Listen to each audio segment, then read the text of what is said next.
Keeping Up with the Aristocrats is set to shine a light on some of the wealthiest families in the UK, and their attempts to earn a living and stay in the upper crust. And in a first-look clip from the debut episode, set to air on Monday, Lord Ivar Mountbatten can't hide his appall when his chef Jean-Christophe Novelli suggests they could use bedsheets in place of tablecloths for their pop-up restaurant. Stunned at the idea and insisting they need the sheets for a wedding, Lord Ivar said they don't have the stock, leading a furious Jean to insist there won't be any compromise. Scroll down for video. Lord Mountbatten, 58, a cousin of both the Queen and Prince Philip, is the proud owner, and window cleaner, of his mansion, 18th-century Bridwell Park in Devon. The divorced father of three made history 4 years ago when he became the first British royal to enter into a same-sex marriage, with airline steward James Coyle. In the series, Lord Ivar and James try to earn a crust by organising a pop-up restaurant at the house in collaboration with French chef Jean-Christophe Novelli, charging guests £165 a head for an exclusive dinner. The clip shows the pair in the midst of preparations for the evening, but discovering they do not have enough tablecloths to cover each place setting twice. James tells Ivar, "I was just explaining to Jean we don't have enough cloths to put 2 on each table, so has suggested we use a flat sheet from the housekeeping." But stunned by the idea, Ivar says, "We can't because a wedding coming through on Friday, we have to turn around every single person that's in this house and then get ready for Friday, we just don't have the stock. Sorry, we can't do it." Before his employer walks away to begin dusting the wall, Jean states any suggestion is the best of us and reminds him that the pop-up needs to be a positive representation of their estate. Speaking to the camera, he adds, "It's very easy to give up and cut corners, but it doesn't matter what we have to do. What matters tonight is that diners will be walking in, and they get the best service, and there is no compromise." Fans will have to wait and see whether the Mountbattens' plans for a lavish meal are a success, bringing some much-needed income into the struggling estate.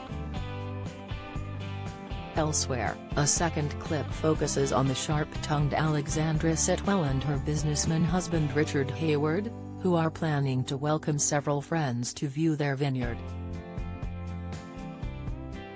Alexandra was brought up at Renishaw Hall from the age of 7, and inherited the estate in 2009, and the Grade I-listed Renishaw sits on 5,000 acres of land, with 10 acres of gardens. The clip sees Richard reveal an old wives' tale about the ballroom garden on the estate, hinting that a specially built door was used by men in need to a hasty toilet break. He said, "That little door over there, a huge amount of cutting through all the stones so the men could come out here and have a little pee rather than walking all the through to find the loo."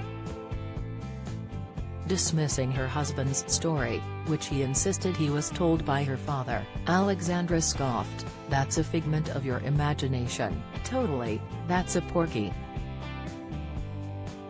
It makes sense too, because men suddenly have to have a pee, especially as they get a bit older and they don't want to run. It's a rather long way before they get to the loo, so they trot out here and have a quick whiz. The series is also set to feature Princess Olga Romanov, who has a 13th-century home in Kent. She's a bona fide member of the Russian aristocracy, whose great-uncle Tsar Nicholas II was murdered by the Bolsheviks in 1918. Olga is also a cousin of the Queen, is related to Prince Philip and was once considered an eligible match for Prince Charles. While Olga's blood may be as blue as the Danube, she's far more likely to be seen mucking out at her 13th-century home in Kent than quaffing champagne. "I'm not your ordinary princess," she says. "At home you'll find me shoveling sadly, not eating caviar." Only children expect a princess in a tiara and a frilly dress, she says. Adults might sometimes raise an eyebrow because I smell of horses and don't wear makeup, but they're too polite to say so. Olga's pile is medieval Provender house near Faversham, which she inherited 21 years ago upon the death of her mother. Her father, Nicholas II's nephew, had escaped to England. By then the money had run out and it was a ramshackle wreck. It's still falling down, £2. 5 million later, says Olga dryly. I had to sell some of our Russian heirlooms to fund it. Today she generates income by renting out a wing of the house via Airbnb and by giving £14 a head tours to busloads of tourists. Olga hopes the series will reveal the reality of life for today's blue bloods. Hopefully it'll show people that we don't sit on our backsides doing sweet FA, she says bluntly. We actually get off them and try to make the place pay. Keeping Up with the Aristocrats begins on Monday 17th of January at 9 p.m. on ITV.